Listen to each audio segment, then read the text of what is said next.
What's happening? Welcome back to another episode of the Account for Your Life podcast. Jay Moore, the Healthy Accountant, helping you to account for your life. What an awesome, incredible day. Today, we're talking about tapping into your creative you. We're just going to talk quickly about creativity, where it comes from, and why people really never tap into it. And then kind of give us a way out. Like, how can a person tap into it so that they can actually live their best life? I'm going to walk you through that. We're going to talk about that. And I'm just super excited because that book behind me, Living Life on the Next Level, is proof that I am creative. Because growing up, I didn't grow up thinking that I would be a creative. And so I want to share that with you today. And so let's just kind of unpack being creative. And for a person that's a person of faith, or maybe you're religious, whatever, just go with me quickly to the first chapter of Genesis. The first chapter of Genesis is going to give us an understanding. It's going to give us just kind of like the foundation of being creative.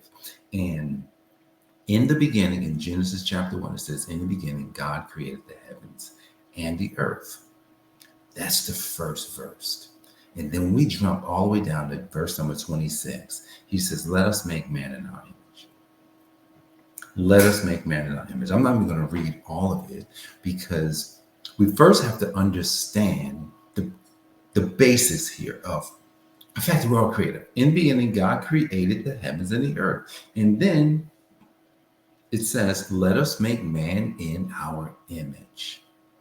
So if God created the heavens and the earth, and we actually believe that, and then it says, let us make man in our image and our likeness, then there's got to be creativity built into who we are. It's just got to be there. All right. So now that we just kind of let's get the foundation set, because we're talking about tapping in, because most of us are not tapped into the creative side of ourselves. Most of us aren't tapped into ourselves. So if most of us aren't tapped into our creative side, then where is it? Why are we not tapped in? What are we doing? All right. So we're not tapped in. Let me just give you just some context of, my experience. When I was young, I remember being creative. How do I know? I used to draw a lot. I used to put together things. I was working with my hands a lot, just kind of like thinking about stuff a lot. And then something happened. I started to get educated in like schoolwork. I started to get educated in schoolwork. And schoolwork says, we're not going to be creative today. Schoolwork today, you're just going to listen. You're going to do the things we ask you to do, but you're not going to get creative. You're just going to just kind of follow the path that we're going to take you down, which is the path where we're going to make you into something. So let's look at that. The educational system is making us into something. So someone created something. Check this out. Someone used creativity so that then they can use that creativity for people. Isn't that wild? So someone had a bright idea. That's where creativity comes from. Oh, I had a bright idea to do something.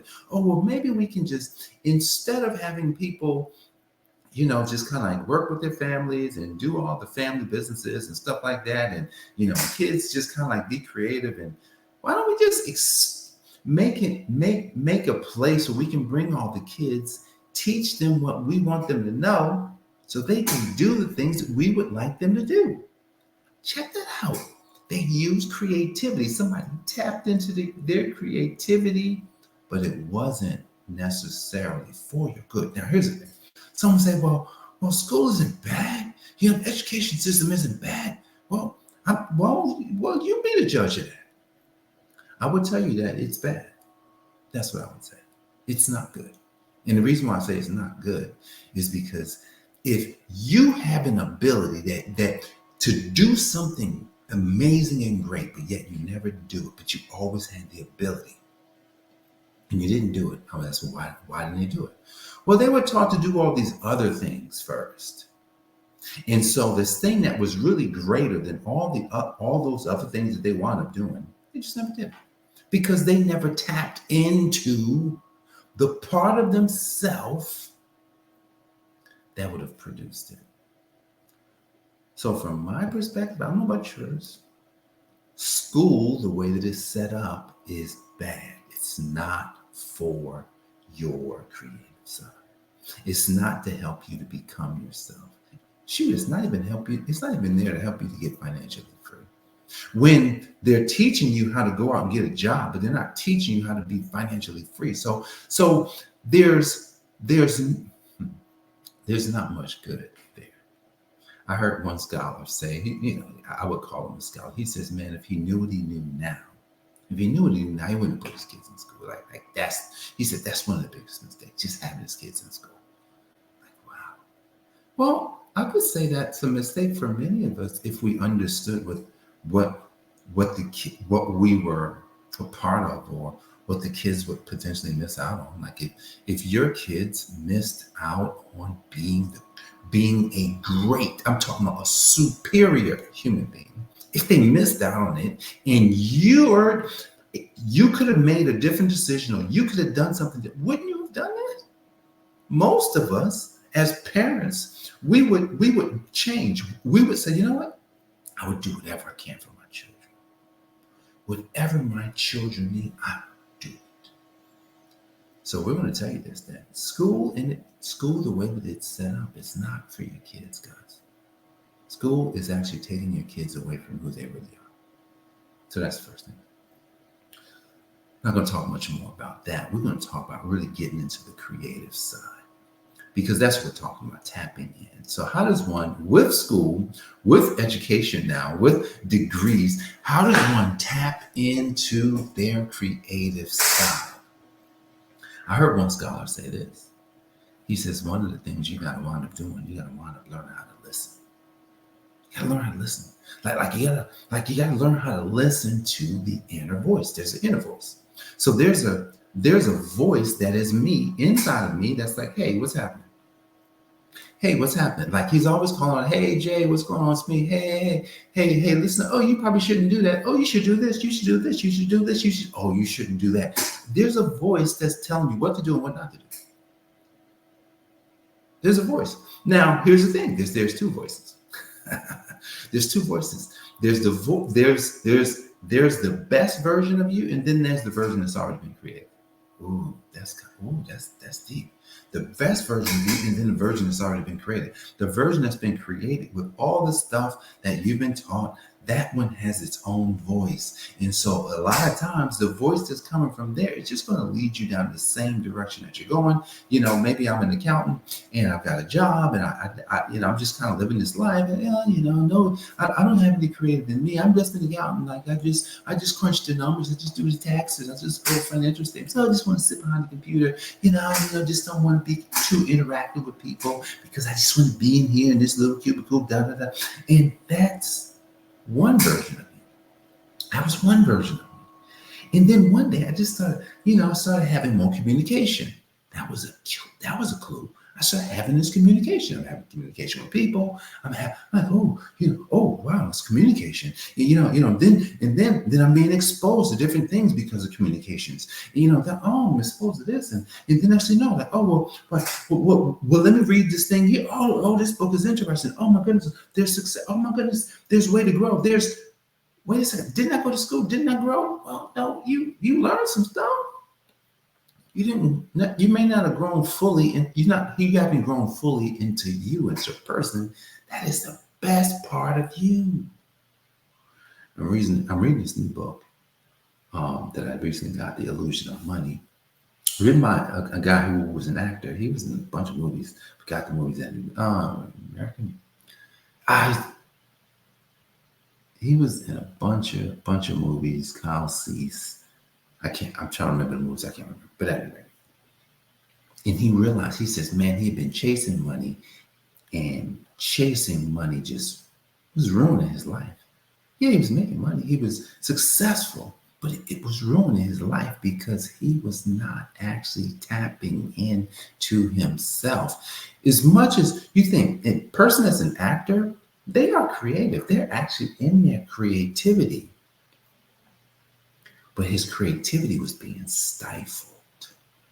And so he writes this book, The Illusion of Money, because what happens is we make decisions based on money, based on what we can get, based on what it costs, based on how much we have, based on how much we don't have.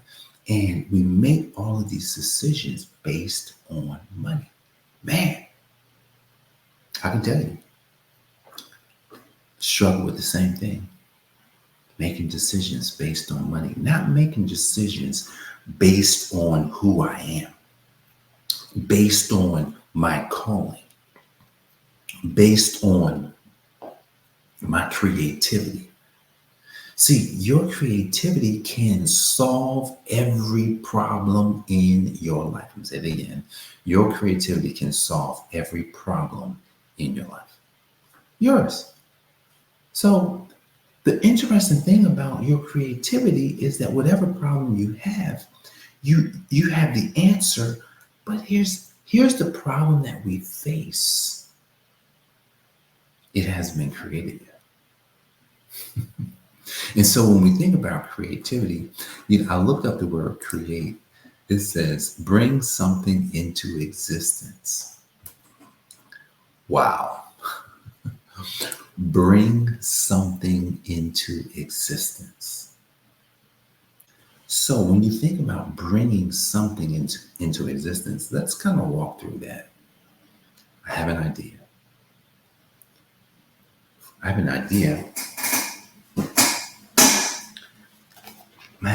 But it's not for a book. But I just have this idea. And the idea was like, oh man, I see that there's a next level in my life. Wow. Idea. Man, in that next level, I'm gonna have to change. Changes everything.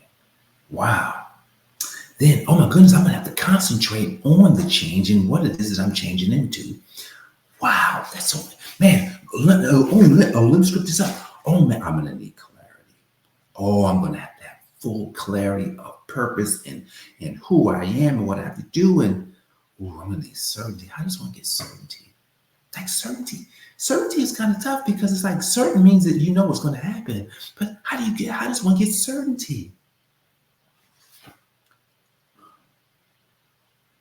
Creativity. I'm gonna have to get creative. Wow, creativity is natural to me. I'm already carrying it. I could just bring a picture. I could just have a picture in my mind and make it. I have a lot of potential in me. But man, I've done some things in my life that could potentially hurt me. I gotta focus on my character, like making sure that my integrity is aligned with everything about my life. But it's so hard. It's so hard to do all this. Having courage to withstand the pressure. When you think about pressure and you think about a diamond is forged in fire. So when you think about yourself and tapping into who you are and bringing that out of you, creating something out, basically, bringing something into existence. Courage to go through whatever it takes to get there. That's living life on a new level. See, because if I lived the life on the same level that I started at, on the same level that I've been given, I will always get the same things that I've always gotten. And if there's something else that I see that I desire, then I'm going to have to change. I'm going to have to tap into a part of me that's invisible. So let's consider this. Let's think about this. We want to create something and bring something into existence. We need a picture. They say a picture is worth 1,000 words, or a picture is worth whatever words you can describe, however, how many words you can use to describe it. A picture. We need a picture, because by making a picture of what we see, we have now started the creative process. So when we're talking about tapping in, here's how you tap in to your creative you. It starts with a question. Hey Jay, are you there? Are you willing? Can I talk to you? Whatever your name is. Hey, your name. Are you there? Can I talk to you? I would like to talk to the best version of me. I would like to understand what you already know about me, all the things you've already gone through, all of the desires that you had, that and all of the courage that you use in order to get to being who you are. I would like to talk to you. Can we have a conversation? What's my purpose of existence? So, because we have to get that clear. What is my purpose of existence? And this is a dialogue that you start having with you. See, some would say we got to talk to God. Yeah, you can say that. God already deposited himself in you. So you're talking to you, the you God. So go talk to the you God to find out all that you need to know about you. Don't be afraid. Just allow that inner voice to talk to you. I know this gets we're kind of out there, right? And we're out there because, look, at the end of the day, if a person's going to account for their life, you're going to have to account for your life. And we got to get to the foundation of it all. If I'm going to account for my life, I need to know the purpose of my life. I need to know the reason for my existence. By discovering the reason for my existence, that brings me right to where I'm tapping into my creative you. Because now that I know my purpose, which this isn't really hard, guys. So tapping into it, finding out your purpose is not hard. It's not. Once you ask and you seek, you'll find. And the door will be open. Period. Ask, seek, knock, door open. Ask, seek, knock, door open.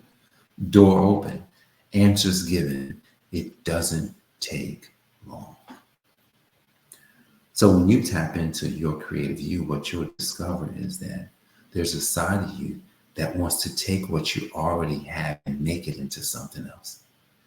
Say that again. There's a side of you that wants to take what you already have. So all the stuff you already have, like I'm an accountant, CPA, and tax person and strategist and health person and father and brother and son, like all the stuff that you've ever done. It wants to take it and create something. And you just gotta let go. Let go and let go. So I can say let go and let God. Let go and let go. Because when you let go, what you'll have to do, I heard a scholar talk about losing control. You have to lose control. And the scholar was talking about, actually the scholar is Eric Thomas. He did a sermon on the 10 versions, the five wise versions, 5 foolish versions. And he gave a really good spin on basically you have to let go of all of what you want to do. You have to let go of all of your personal desires. You have to let go of all of the things that you know you would like to do and all the places you got to let go of all of that and allow and allow yourself to lose control. And you're losing control so that you can give control over to the best version of you so that you can have exactly what it is that you desire. You get exactly what you desire. It's just that you get it the way that God wants you to have it. So you got to let go and lose control. So guys, if you want to tap into your inner you, you're gonna once have a conversation with you. And in that conversation, you're going to ask the question, well, why was I born? Like, what's my purpose? Why am I here? You can ask questions about, hey, you've already solved this problem. You have a problem in your life. Ask you, hey, you've already solved this problem. You've already solved financial problems. Hey, show me how to do it. Show me what it is that I need to be doing. So that you've already solved, health problems. Show me what I need to be focused on in order to have better health and great health. Man, you've already solved, relationship stuff. Show me how to do that. You've already solved business stuff. Show me how to do that. You've already solved parenting stuff. Show me how to do that. Whatever it is, you've already solved it. Show me how. Show me the characteristics of that person so that I can work on the character first. And then as my character is growing, I can do the things that character would do. That's how you start tapping into the creative you. And if you would want to continue to tap into this creative, go grab the book, Living Life on the Next Level. Read this book. This is creativity at its best. This creativity took all of 7 days to produce. And it wasn't hard. See, what's interesting, what I'm learning about this creative side is the things that you have, the things that you will do and the things that you will accomplish, they don't come through painful toil. Is it Proverbs 10:22? The blessing of the Lord, it maketh rich, it adds no sorrow with it. Doesn't come with pain or painful toil. You will have to do some things, but it doesn't come with a lot of pain. So producing who you are starts with a question. Ask the question, what's my purpose? Why was I born? And then start asking questions about you, about the problems that you have. I'm having this problem. Show me how you got through that. I guarantee you something. Your inner you is going to start showing you. And what's going to happen is it's going to usher you into using the creative side of you so that you can now accomplish and do all of what you've been created to do. Lastly, let's not forget, what is create? To bring something into existence. So we have to bring ourselves into existence by tapping into the side of us that knows everything about us. So guys, I want to thank you for joining me for this episode of the I AFYL Podcast. I am Jay Moore. I am the Healthy Accountant, helping you to account for your life. God bless, and I'll see you on the next episode. Peace. This has been the Account for Your Life podcast with your host, the Healthy Accountant himself, Jay Moore. Until next time, make it a great day.